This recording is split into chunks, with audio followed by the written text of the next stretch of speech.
Good morning, everyone, and welcome to University Unitarian Church on this Easter Sunday morning. My name is Jon Luopa, and I am here with my colleague Beth Chronister, who will share the service this morning. We are recording the service from our chapel, as you can tell, because we are now able to use live stream technology, which will supplement the Zoom technology we've been using for several weeks. Let me assure you right away, however, that we are following all safety protocols in maintaining more than 6 feet, maybe 10 feet of distance from each other, not sharing surfaces, not even using the restrooms in our brand new building. But we hope to bring it to you here from the chapel to help make this Sunday and other Sunday worship experiences a more sacred experience. We continue, all of us, to cope with the pandemic virus that has affected so many people.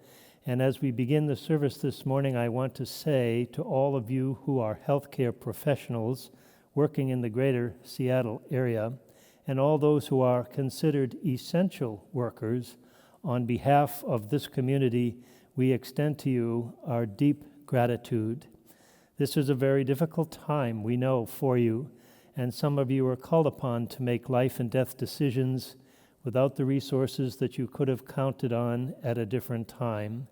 And know that our hearts and our minds are with you, and we thank you for your efforts on behalf of all of us.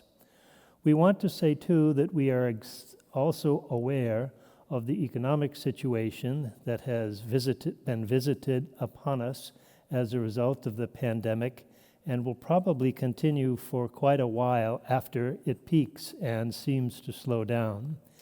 If you are unemployed, have lost benefits, are in a difficult financial or emotional situation, I encourage you to reach out to either of the ministers, Beth or myself, for us to help you find some resources that will help you cope and hopefully return some sanity to your daily lives.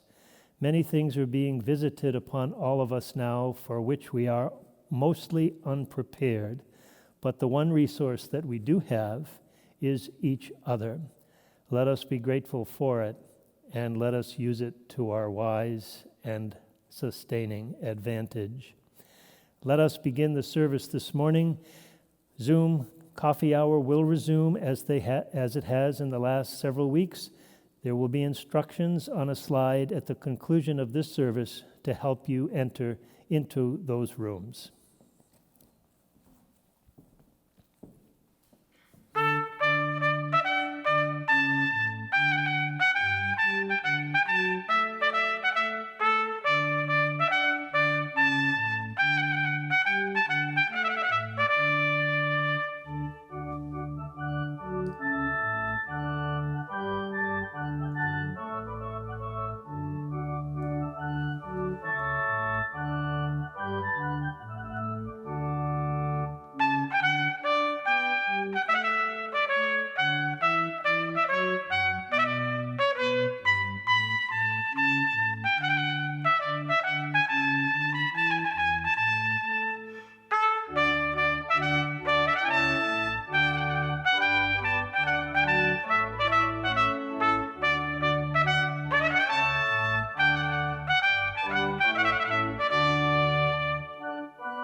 Good morning. I call us to worship on this Easter morning with these words from the Italian poet Diego Valeri. You who have an eye for miracles, regard the bud now appearing on the bare branch of the fragile young tree. It is a mere dot, a nothing, but already it's a flower, already a fruit, already its own death and resurrection. Welcome to worship this morning. Welcome to University Unitarian Church from wherever you are. It is good to be together. Would you please join me now in singing our doxology, followed by hymn number 61, Lo, the Earth Awakes Again. Words will be on the slides.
Friends, we have chosen to use the month of April to launch our annual giving campaign.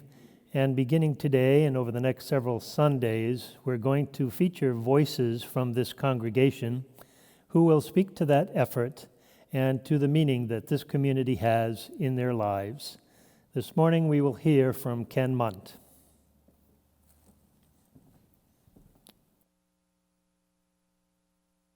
I hope you're well. My name is Ken Munt, and University Unitarian Church has been my church home for nearly 21 years. I think all of us are thinking a lot these days about what a home really is, probably because we're stuck here. I am too, but I've also been thinking about home in a different way, and that's because I'm leaving mine. I'm selling my house here in Seattle and moving to Bozeman, Montana.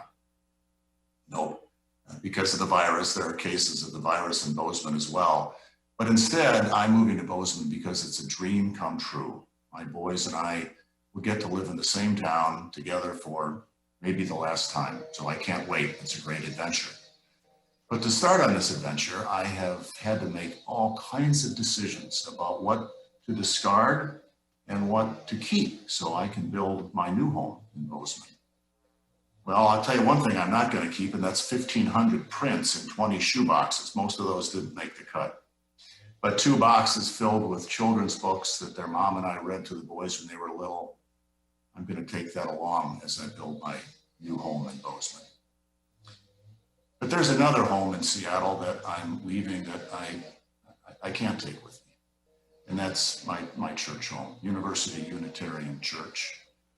And as I've gone through all of these things about what to discard and what to keep, I realized that really what makes a home, at least for me, is shared experiences, experiences that I have learned from, that have changed my life, and experiences that I have shared with people who are close to me.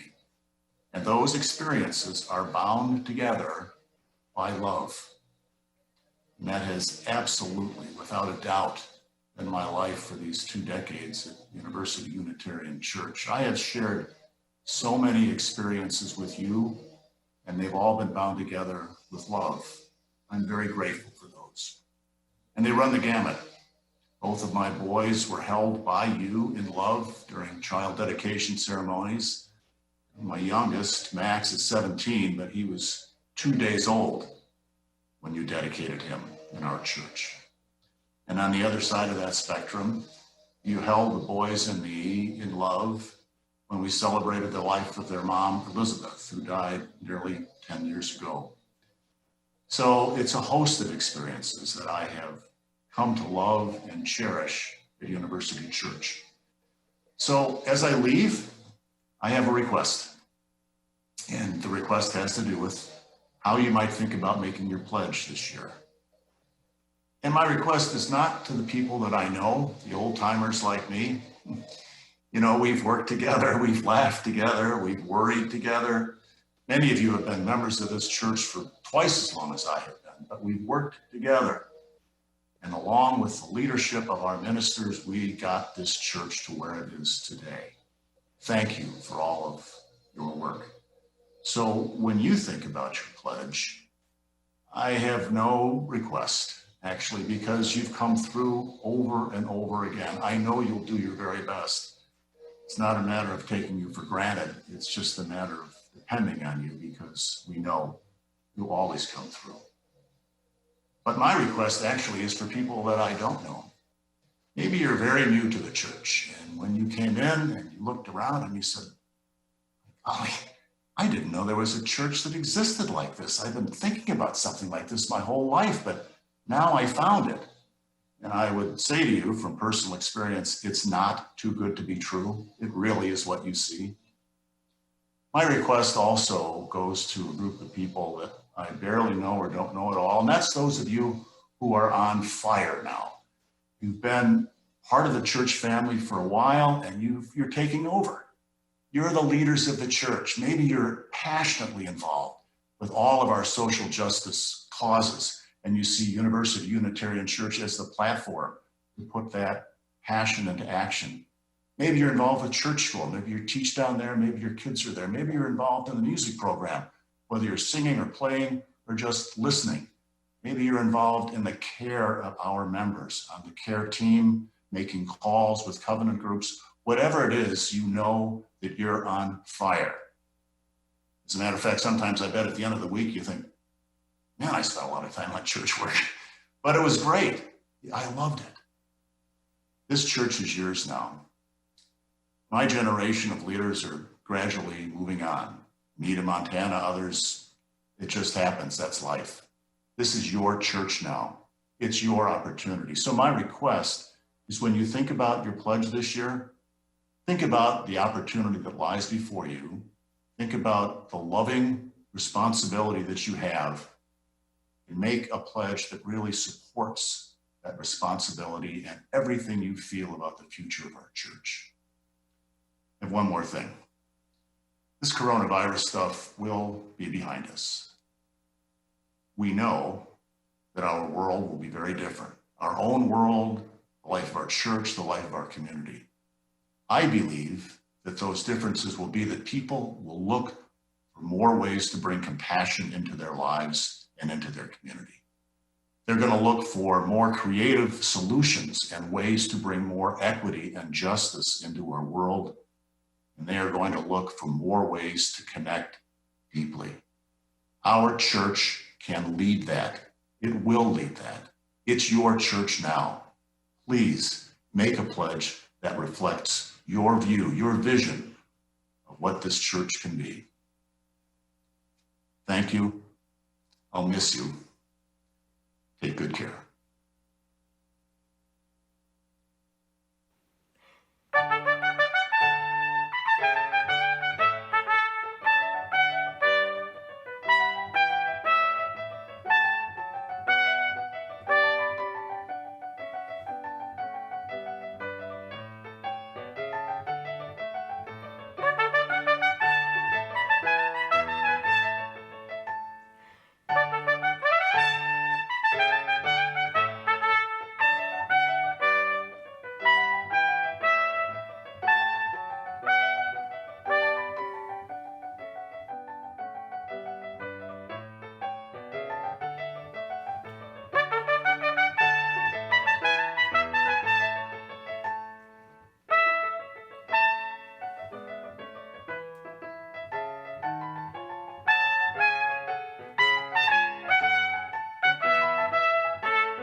Would you please join me now in the spirit of prayer and of meditation?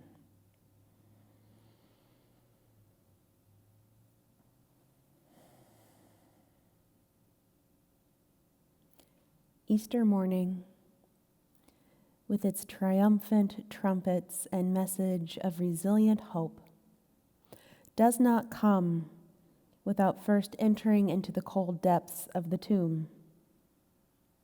For there is no rising without falling, no life without death, no spring without winter, no love without loss. This is the hard truth the tomb holds within. On this morning, we awaken to a world bathed in fear, confusion, and grief. We wake shaken by our own losses, grasping at what remains, knowing now how quickly it could all change. Let render your heart. Be gentle with what is broken. Tend to the grief and the stabbing pain of not knowing. For the time to roll away the stone is not yet, cannot be forced or predicted. The dark interior of the tomb asks for patience, forbearance, and courage. These too are the truths of the womb which whispers, wait, let go. Yes, there is excruciating vulnerability, and yes, there is growth unseen, an unending story of life creating life. All here, all now. Would you please now breathe together for a moment into this pregnant pause between worlds?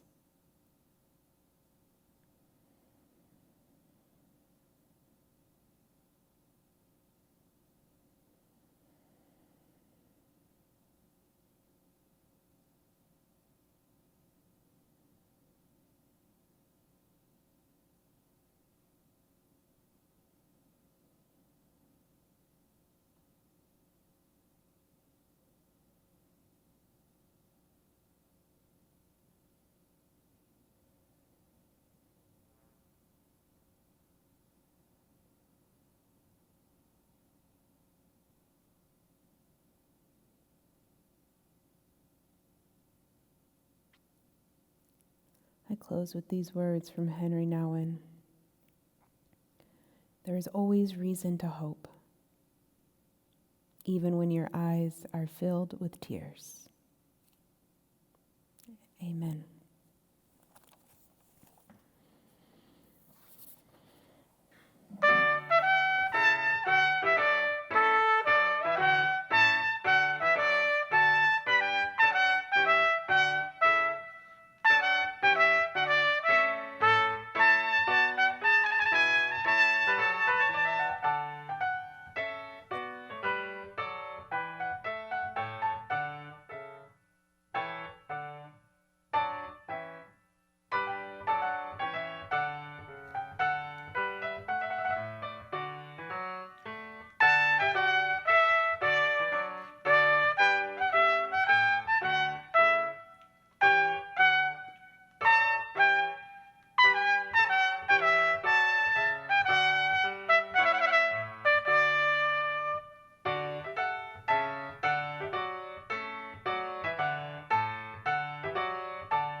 In my childhood memory and experience, Easter never quite rose to the level of Christmas, never even approached the sheer festivity, and joy of Christmas, and certainly not only because of the gift factor.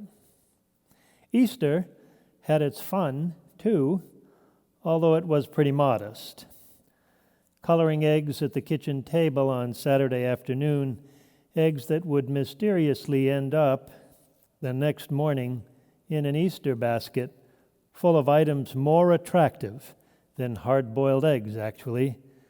Chocolate-covered eggs with coconut filling, chocolate eggs wrapped in foil, sugar-painted malted milk eggs, jelly beans, and in the middle, surrounded by artificial straw, a sometimes hollow, sometimes solid chocolate rabbit.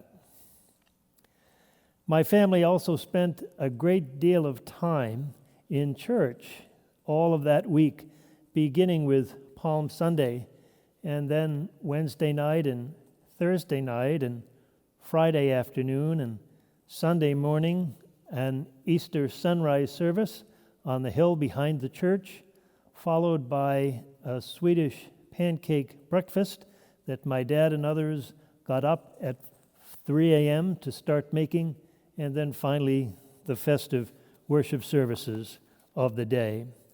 We always got something new to wear. Back in the 1960s, my younger sisters wore gloves, white gloves, and I, at the age of 10, a hat, and I looked like a young Dick Tracy. But all in all, Easter never even approached Christmas. I confess, I always had trouble with the Easter bunny. Santa Claus, after all, makes a kind of sense, a jolly, kindly old fellow who somehow manages to deliver presents to all of the children on Christmas Eve and the next morning by way of a sleigh and flying reindeer. It pushes the envelope of credulity, to be sure, but there is just enough plausibility in that story to sustain it for 7 or 8 or 10 years. And of course, the oldest children were sworn to secrecy so that the younger children could still enjoy it. But the Easter Bunny, I had a lot of trouble with the Easter Bunny right from the beginning. Maybe it was due to the eggs. It seemed like a lot of trouble just for eggs. And I didn't particularly like hard-boiled eggs back then, and I still don't. And basically, I was a skeptic about the whole business. And now that I have left childhood behind me, or so I hope, I have come to the conclusion that my childhood unbelief is not unrelated to what Easter is really about. Easter is about something unbelievable, something that assaults common sense, that we all might find joy and happiness in the birth of a child of obscure origins in the city of Bethlehem is one thing.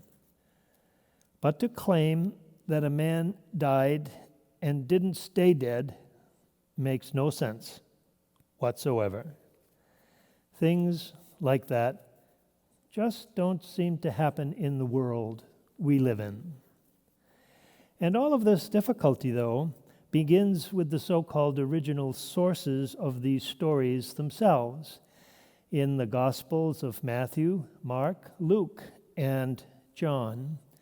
And you might be surprised and even delighted to know that the stories contain many examples of intellectual and emotional resistance. It seems that the whole thing is really quite unbelievable, even for some of the persons who played important roles in the story at the time. The oldest of the 4 Gospels is Mark, written probably about 35 years after the death of Jesus by a person who never met Jesus, was a disciple of Peter.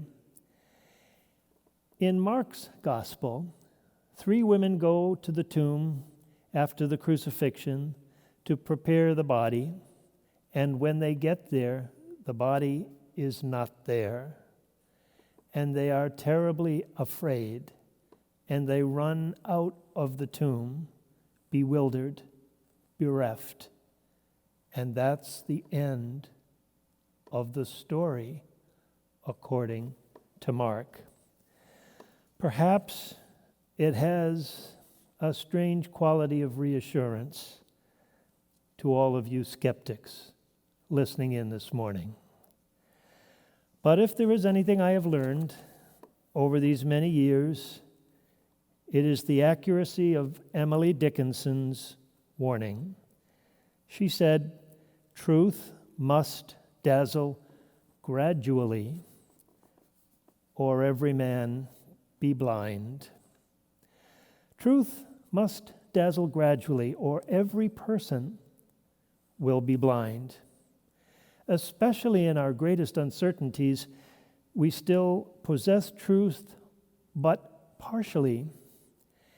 And this is especially true right now in these days, isn't it?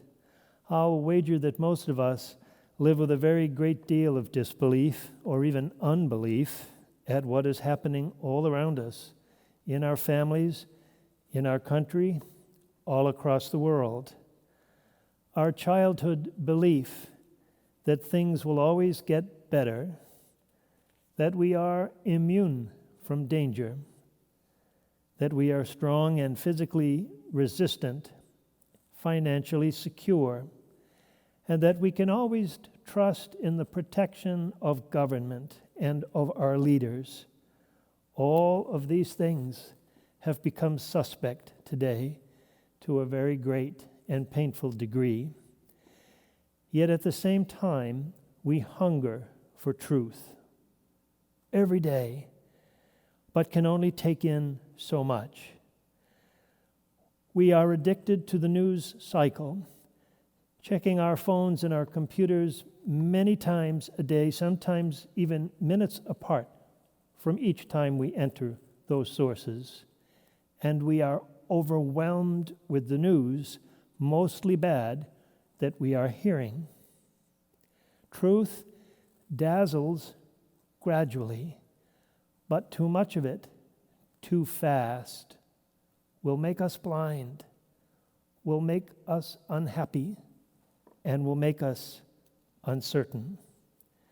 And so the real truth of the matter, if such can be determined in these difficult days, must, as Emily Dickinson said, dazzle us only a little at a time, lest too much blind us. But back to Easter. As Unitarian Universalists, our religion is grounded in rational terms. This is its chief attraction for most of the people who enjoy being Unitarian Universalists. We claim to be a thinking person's religion. I remember now the very first memorial service I had in my former congregation was for a man who died of leukemia. He had been the state chemist in Connecticut. And when I asked him how he became a Unitarian Universalist, he said to me, well, it was in the 1950s, and I was reading Scientific American journal, and in it was a small ad that said, "Are you a Unitarian without knowing it? We are a thinking person's religion." And as a scientist and an atheist, I thought, that's the church for me. But to claim to be a thinking person's religion, we feel secure in it, but I hope we are also just a little self-aware that such a conviction is also an implicit judgment that others are not thinking, or at least not thinking as sophisticatedly as we. Being reasonable is one thing, but being arrogant is something else, and actually it's tiresome. But Easter is not about a conviction.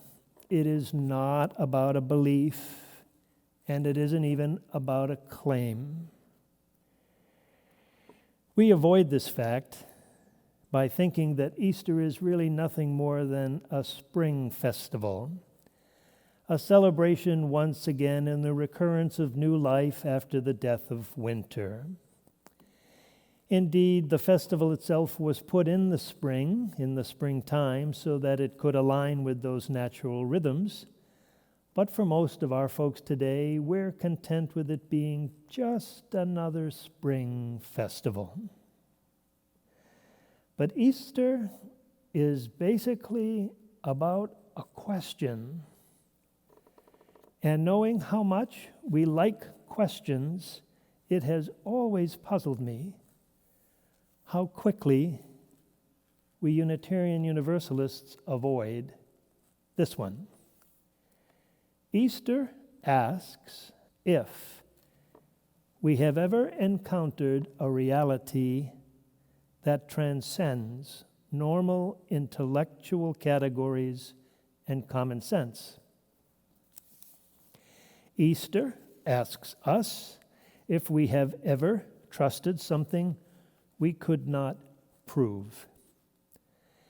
And the dean of my seminary, when I was there nearly 40 years ago, used to say that the question Easter asks is, do you know of anything that is ultimately reliable in your life. This dean later becoming the Archbishop of Stockholm, Sweden, a good Lutheran. There is a great line in a once popular song written by Bono, the lead singer in the rock group U2. Now here is a man born into very difficult circumstances. His mother died when he was a boy, and he lived for years in a gang. But he found his talent and became enormously popular and then influential when he found his social conscience and his capacity to be a world philanthropist, to a point where he could ask for the aid and receive the aid of the President of the United States. Out of tremendous disadvantage, you see, he became a real support and lifeline to many, many people all over the world. Here are the lyrics from that song, All That You Can't Leave Behind. And if the darkness is to keep us apart, and if the daylight feels like it's a long way off, and if your glass heart should crack, and for a second you turn back, oh no, be strong, walk on, walk on. You're packing a suitcase for a place none of us has been, a place that has to be believed to be seen. What a very curious thing to say, a place that has to be believed to be seen. It's ordinarily the other way around, isn't it? Seeing is believing. You see it first, you trust your senses, and then you believe. But Bono sings that you trust and you give your heart to, you invest your soul in, and your love, and your passion, and your hope. And then maybe you see. The truth is gradually made known, as Emily Dickinson said in her poem. None of us can prove this claim. You cannot always see it. But the truth in the Easter story is that we live in a world where hope is always possible, regardless of what is going on, where love is always more powerful than hate, and where life is the answer to death. In the meantime, of course, tragedy is real and powerful. When I was a college student, I had a philosophy professor who was working on his life's project, a major textbook, when he was interrupted by a tumorous malignancy that was removed but recurred. He lost a lung. The exquisite ambiguity of radiation therapy. And for a little over a year, he and his doctors fought the disease. And when he returned to his classes, I remember him telling us that we are all grounding our lives in the illusion of limitlessness. He was an ethics professor, and this poignant insight took my breath away, even as a college sophomore.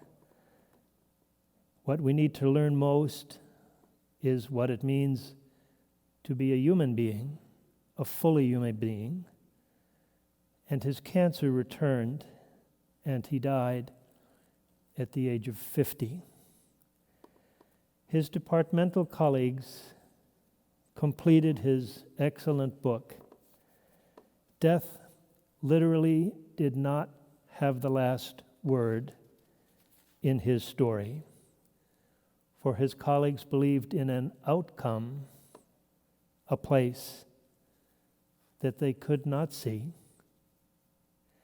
Death's power to set a limit to human life was overcome, in this case, by his colleagues' respect and love, and by their trust and relationship that only they could guarantee.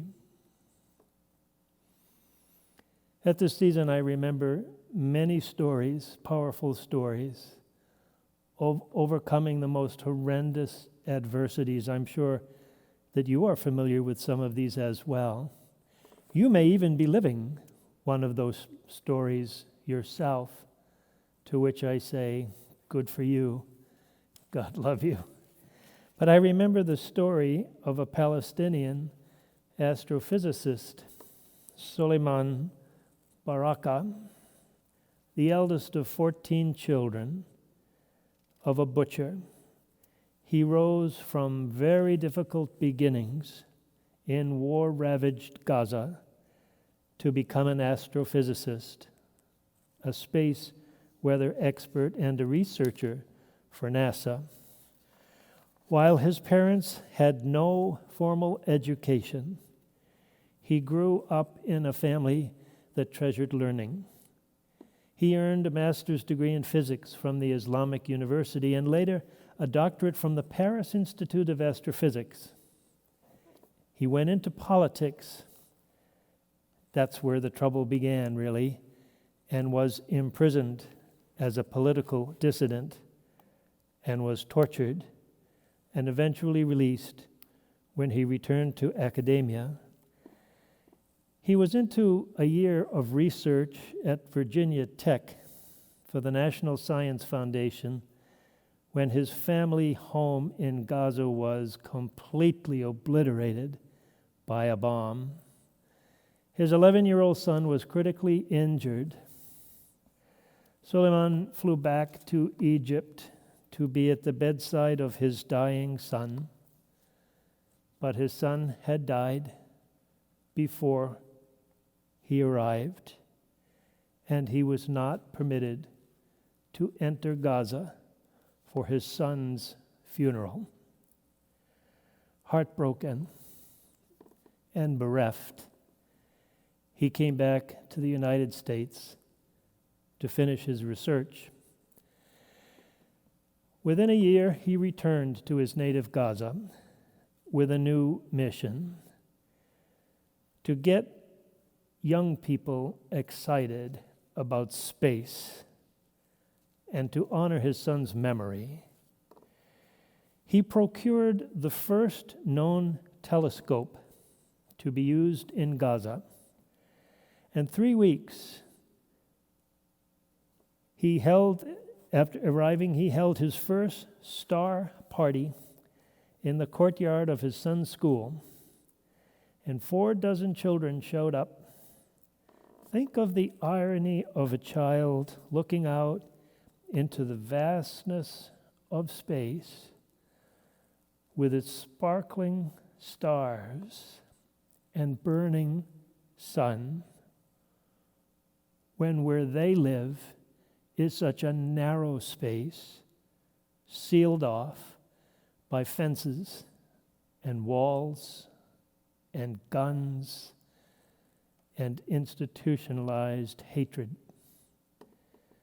Suleiman kept his faith with his son. He said, "There is a beautiful universe for everybody. No borders, no fences, no walls." He returned to Gaza, where so much of what the children could see meant death. He trusted that through the lens of a telescope, they could see more, something far beyond their wildest imaginations. Can we trust to see more today? Have we encountered anything that transcends common sense? Have we ever trusted anything we could not prove? The Easter story invites all of us to wrestle with these questions. It does not give us the answer we need, but invites us to live fully and find our own answer to it. We cannot change what has happened to us today in a pandemic-ridden world, but we can change how we respond to what has happened to us. This will be very difficult for some people. I know that. You know that. And it will be a lot easier for many of us. But for those for whom it is easier, let us help those for whom it is harder. Long and many are the heartbreaking stories we have heard of healthcare professionals making life and death decisions in institutions, of young people whose dreams and hopes for their own lives have now been shattered by the changing economy and by also the pandemic. Elders who are living at home alone, haunted by loneliness, and maybe able only to talk to their plants and to their pets, thank goodness. People of all ages losing their employment and their benefit, not sure of any relief that may be forthcoming, not to speak of all of those who are for so long disadvantaged in our society and in our culture, those living with mental illness, those who are ostracized by virtue of skin color and origin. Their burdens are even greater on themselves today. And yet the Easter story invites us all to ask ourselves the question, have we ever trusted anything we could not prove? If your glass heart should break, Bono said, and for a second you turn back, oh no, be strong, walk on, walk on. You're packing a suitcase for a place none of us has been, a place that has to be believed in order to be seen. But before we see what we hope to see, we must believe that it is possible.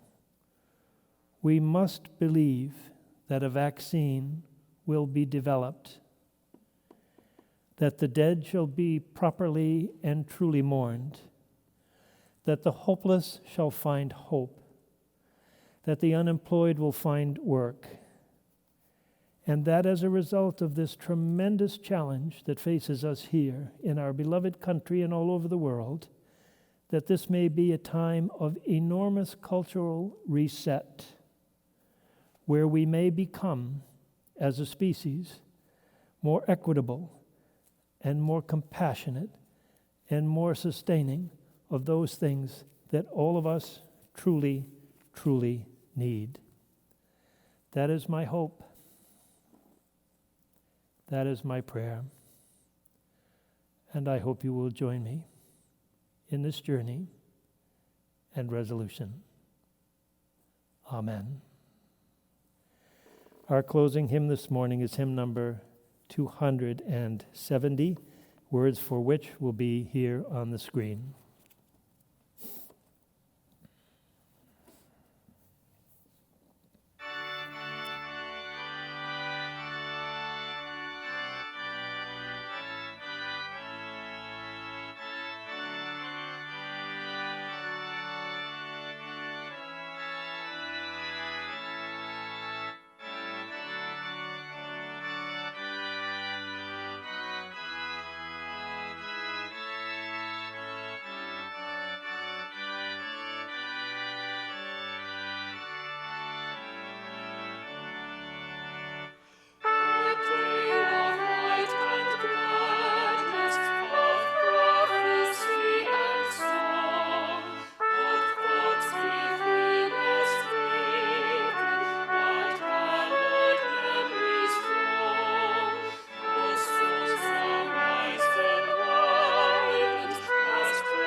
There isn't a time when I hear the tune of that hymn when I do not remember a working relationship now nearly 40 years old, when I was very much a junior minister to the senior minister of the first parish in Concord, Massachusetts, the Reverend Dr. Dana McLean Greeley.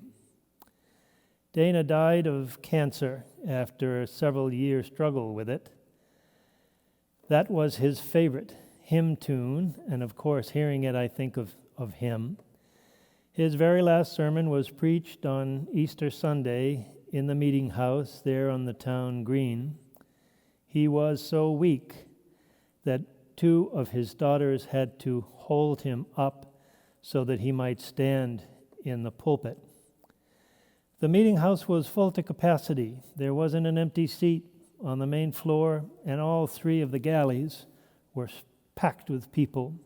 And the front doors of the meeting house were open onto Main Street, and you could look out the front door, and there were people going down the front steps and all over the grass in front of the church.